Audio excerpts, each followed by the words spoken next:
In terms of the person themselves and the personality, we've thought about the boredom-prone person in what we call a self-regulatory framework, and I think this is relevant to kids as well, particularly in classroom sort of settings. The primary thing here we're looking at is self-control, right? So how well are you able to marshal your thoughts, your actions, and your emotions in the pursuit of goals that matter to you? And we at others have found very, very consistently across a large number of samples that people who are high in boredom proneness tend to be lower in self-control. And we're in the process now of trying to look at that a little bit more deeply and ask the question of what kind of self-control. There are two other kinds of self-control that are really important. One is what we'd call goal initiation. So how well do you get started? How well do you launch into an action?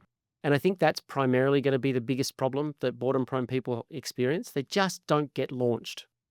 And then the third one is what we'd call goal persistence. So how well do you stick with it? Some people call it stick-to-itiveness, right?